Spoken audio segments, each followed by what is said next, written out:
पति को ना पदवी छोड़नी होती है। अच्छा। तो वो कहते हैं कि मैं कैसे करूं, क्या करूं। रीना आ गई, वो आ गई जी आपकी रीना। हाँ, क्या करूं।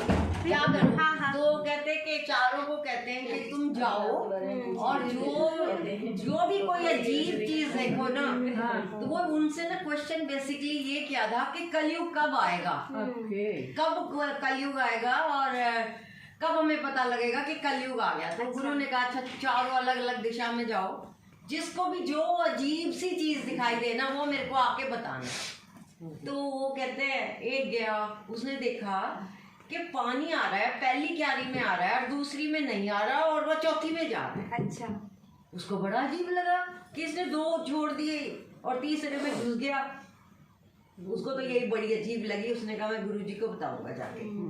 और एक ने देखा कि एक मटका है और वो उससे ना 7 मटके भर गए, पर जब वो 7 मटकों का पानी उसमें डाला तो वो मटका नहीं भरा। ये पता है ना आपको भी। तो वो कहते ये भी कितनी अजीब बात है, मैं तो यही बता दूंगा जाके। तीसरे वाले ने देखा कि हंस है ना, कहते हैं ना मोती खाता है, दूध पवित्र, सबसे पवित्र माना जाता है, वो मांस खा रहा है। तो उसने भी बड़ा अजीब देखा। तो फिर एक चौथे ने देखा कि इतना बड़ा पत्थर एक घास के तिनके पे रुका हुआ था। मतलब घास के तिनके ने रोक रखा था उसको। चारों हो गए अलग अलग। अब गए गुरुजी के पास, तो वो गुरुजी के कहते हैं कि उसने वही बताया कि जी वो पानी ना चौथी क्यारी में जा रहा था, पहली 2 छोड़ दी। कहते कि यही तो कलयुग है, भाई भाई के काम नहीं आएगा, वो किसी और के काम आ जाएगा, पर भाई के काम नहीं आएगा। सब ये कलयुग। और दूसरी स्टोरी उसने कहा कि जी वो मटका, तो कहते कि माँ बाप 7 बच्चों को खिला देंगे, जब बच्चों की बारी आएगी तो माँ बाप को नहीं मटका नहीं भरेगा।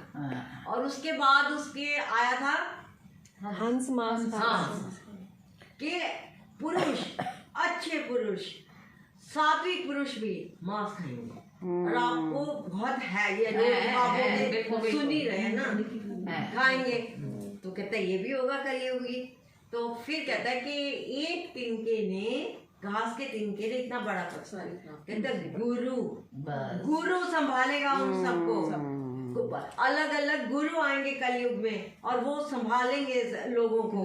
तो उस दिन समझ लो कि कलयुग शुरू हो गया। तो इसीलिए कलयुग में सदा किसी न किसी, सारे गुरु एक जैसे हैं, सारे गुरु गीता में से बताते हैं सबसे बड़ी गीता ही है। गीता से बाहर कोई नहीं है, क्योंकि ये खुद प्रभु ने अपने मुख से बोला है। और इसीलिए प्रभु ने कहा है कि कलयुग में स्ट्रेस सबसे ज्यादा बीमारी होगी। हर कोई स्ट्रेस लेगा, स्ट्रेस को रिलीज करो।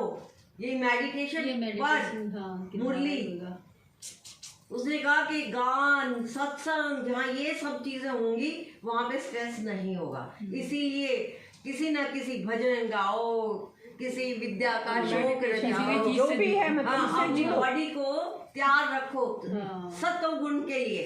क्योंकि जब आपके अंदर सत्व गुण होगा तभी आप भक्ति कर सकते, अदरवाइज नहीं कर सकते। बॉडी को भी तैयार करना।